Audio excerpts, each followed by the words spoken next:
So now that we've talked about contract governance, we've talked about negotiations, we've talked about charge master rate setting. We're going to shift here and talk about pricing transparency and what that really means. And before you move on, Robbie, we have another question that just came in related to the other section. Uh, so we are seeing an increase in deductibles at our organization. Does this cause the overall value of our contracts to decline? Yeah, so that's actually a very good point. As we get into the negotiation process, one of the things, and without scrolling back through, if you a maturity matrix, one of the things that's going to be important in negotiations is what the overall patient um, mix for that payer is. So as deductibles continue to rise for the patients, I think the average deductible was $8,200 on the exchange. For employer-based plans, that's probably somewhere around 2,000 to 2,500, not sure. But as patient responsibility continues to rise and patients are beginning to pay for more and more of their health care, the health of that patient population financially is going to become important in our negotiations. So if we can start to measure patient payment effectiveness, how often does that patient population pay? How quickly do they pay? How much collection effort do we have to put into getting them to pay? If we can start grading Aetna's population against Blue Cross's population, it will really start helping us better understand the true value of that contract and where the money is going to come from.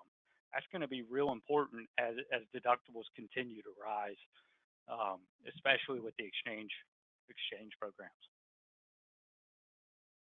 Great, thanks, Robbie. All right, so moving on to pricing transparency.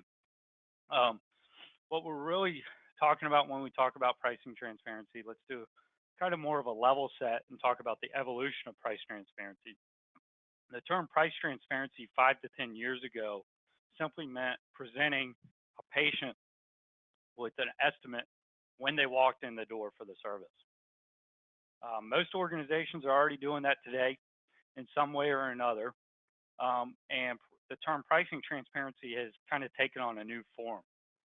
And unfortunately, um, as healthcare providers, we're not controlling that message and we're not controlling that definition.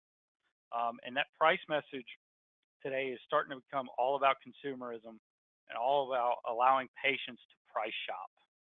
And by now, I'm sure everyone's seen this NPR article that talks about Med Solutions rate versus Gulf Coast.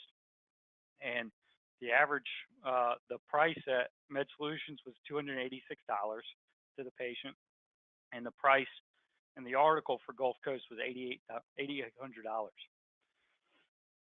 which just looking at that, if I'm shopping around, of course, I'm going to go to Med Solutions. And that's what's being pushed out in the media today. So they're really controlling this price message. But as healthcare professionals, we know that top line price, that top line charge for Gulf Coast really doesn't mean anything. So as we really start breaking it down, that $286 was really driven most likely from a fee schedule somewhere around 2,300, and the allowable the service was probably somewhere around 1,100. And then based off of the patient's perceived insurance, it would get down to $286. This is the price that's being pushed out from Med Solutions is actually the patient price.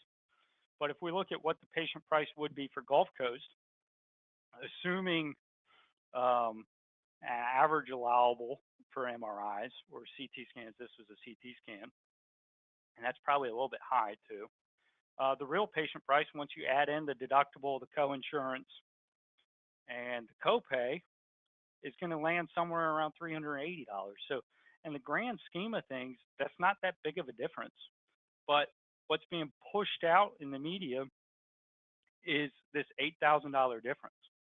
And hospitals and health systems are really being demonized due to a lack of understanding of how healthcare actually works. You and I both know top line charges really mean nothing, but that's not what's being communicated to our patients. And at some point in the near future, health systems are going to have to start taking control of this message and start changing that narrative and begin pushing out actual patient estimates onto the websites and educating your patients about what it means and how we got there. So that's a lot easier to say than do, I'm sure. And when we talk about pushing estimates out to the web, there's several factors that come into play, and the biggest one is making sure that you're educating your patients on what it means. You also need to make it easy to use, easy to find, and accurate so that patients begin to use it, trust it, and it becomes the real source that they go to when they want to understand what their healthcare cost is going to be.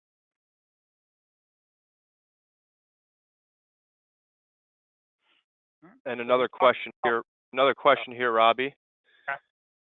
And it's a good one related to publishing prices. How do you maintain confidentiality around rates when you're posting prices online? Oh yeah, that's a good one. There's a lot of different ways we can do that, and it all becomes what information you push out. So the first one's probably the obvious one, and that's putting it behind your firewall, behind your patient login on whatever app, if it's MyChart or whatever it may be. It's actually making the patient login so that you can see who's using it and what they're actually using it for.